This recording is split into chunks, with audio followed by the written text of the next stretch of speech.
The US Secretary of State has described his country's commitments to defending the Philippines as ironclad. Antony Blinken was visiting Manila as part of a tour of the region to reinforce US support for allies against China. He made his pledge amid continuing rising tensions in the South China Sea and as Chinese and Philippine ships face off over reefs to which Beijing has laid claim. Now, China also says the US has no right to intervene in maritime disputes in the region. Mr. Blinken said the US would stand by the Philippines in the face of any aggression by China. These waterways are critical to the Philippines, to its security, to its economy, but they're also critical to the interests of the region, the United States, and the world. It's why we stand with the Philippines and stand by our ironclad defense commitments, including under the Mutual Defense Treaty. Article 4 extends to arm attacks on the Filipino armed forces, public vessels, aircraft, including those of its Coast Guard, anywhere in the South China Sea. Most important is we stand together in our determination to uphold international law for the Philippines, for everyone else, against any provocative actions. Richard Haydarian is an academic, columnist and policy advisor focused on the Asia-Pacific region. Welcome to DW. Pleasure. So let's pick up from that last point from Antony Blinken. Why are relations between the US and the Philippines in hyperdrive at the moment? And that's a correct way of putting it. As you know, the Philippines has been having tussles with China over the past 6 months, particularly. There were a lot of near collisions. But more importantly, the Philippines is not only one of the claimant states in the South China Sea, it also has some military bases just over 100 nautical miles south of Taiwan, which is another flashpoint. So the Philippines is at the center of multiple flashpoints and is a U.S. treaty ally. So that's why the Americans are very excited about the direction of the Philippine foreign policy under the current President Marcos Jr. OK, so and we've heard the Secretary of State also describing his country's commitment to the Philippines as ironclad. How ironclad is that, do you think? Because we've seen what that's meant in Afghanistan. We've heard the US potential next president's commitment to NATO. We've seen the US Congress's current ironclad guarantees to Ukraine mired in political infighting. So how sure can the Philippines be that it's not just going to be one of the other bodies littered by the wayside? Well, it's a treaty ally, so there's a mutual defense treaty between the United States and the Philippines. I personally, whenever I hear the ironclad, I get kind of skeptical, precisely because it's used in so many contexts where it was not very reassuring.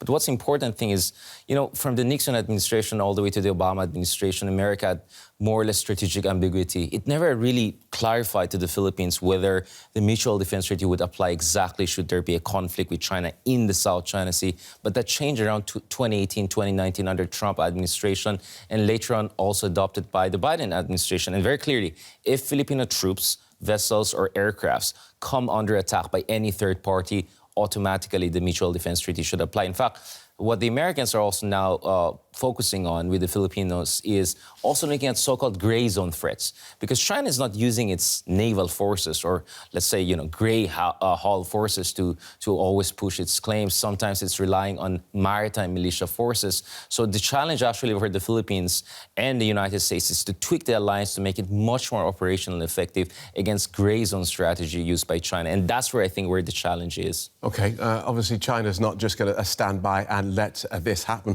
We'll hear from Foreign Ministry spokesman Lin Jian and then come back to you. The US is not a party to the South China Sea issue and has no right to intervene in maritime issues between China and the Philippines.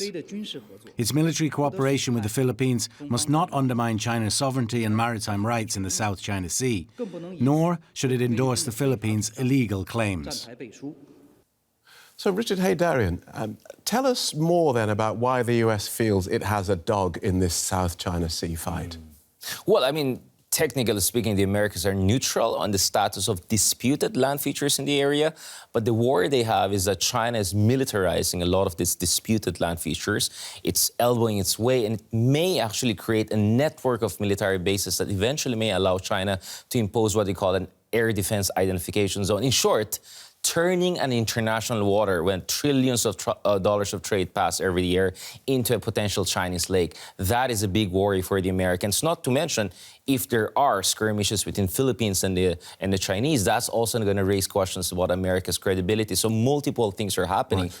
Just on that point, explain to us, though, why that concerns the Americans so much. Why this particular area? Of course, I mean, it's arguably one of the most important international sea lanes along the Persian Gulf, for instance, because of the amount of trade that passes there. But let's not forget, for the Americans, freedom of navigation and overflight in those areas is a national interest. That's what they made it clear even since the Obama administration. So they don't want China to have sole control over an important body of water, which is important to America's projection of power, but also international trade. Let's turn that around then and look at this from the Chinese end of the telescope. Why is China laying such a vigorous claim to this region? Well, for the Chinese, they have so-called historic rights. I don't know, like Admiral Zhang He supposedly, 700 years ago passed through the area. The Chinese ancestors back in the day went through the area. But we know that strategically this is important for China. The idea for China is that they cannot be a real superpower if they cannot dominate their own adjacent waters, just as America did in the Caribbean back in the 19th century onward. So they just feel entitled to be in control of, well, it's called South China Sea and East China Sea. I mean, we can have a debate about whether that's a proper way of calling it, but that has given China a sense of entitlement. Not to mention fishery resources, oil and gas. There's trillions of dollars of untapped resources in the area. So there are multiple things at stake for China. And the Chinese believe that it's their time to shine and dominate their adjacent waters. OK, so we've talked about this mutual defence pact between the United States and the Philippines. How does that kick in? Because we have seen, even as recently as the 5th of this month, where Chinese naval vessels and Philippine naval vessels, Philippine fishery vessels, fishing boats, come into conflict. Yeah, I mean, actually the argument right now is that, is this still a so-called grey zone kind of operation by China? Because in fact, there was another clash between the Chinese maritime forces and the Philippine Navy, and 4 Filipino naval officers, including one vice admiral of the Philippines, they had injuries in their hands because the water cannon is pretty strong. It pierces through the window and all of that. So I think now behind the scenes, the conversation is, at some point, do we say this is almost lethal, right? Because I think now there's a lot of legalist debate about what are the nitty-gritties. Because, of course, nobody wants to go to exactly. war. I mean, that's the thing. I think the hope in the Philippines is that if they hold their line and there's sufficient amount of over-the-horizon support by Americans. So, for instance, some of the times when there's a tussle between two sides, you have an American drone in the area, an American warship in the air, that will keep things under an even keel, or at least make China rethink its strategy. Because just to be very clear about this, 2 years ago, the Philippines had a president called Rodrigo Duterte, who was anti-Western, who costed Obama, who was very much close to China. And I think the Chinese are really shocked to see how, under a Marcos Jr., the Philippines is suddenly turning as a kind of a bastion of democratic resistance against China in this part of the world. So just on a final point then, relations between the Philippines and China, are they talking to each other, or are they just nudging each other in the sea? Both, right? I think there's scramble on the ground, or in the seas for that matter, but at the same time, we do have functional diplomatic channels. But the problem is that I think China is still coming to terms with the new reality of Philippine foreign policy, which is not the subservience and anti-Western positioning that we had under President Rodrigo Duterte. Good talking to you. Thank you so much for coming in and walking us through that. Richard Haydarian, thank you. Pleasure.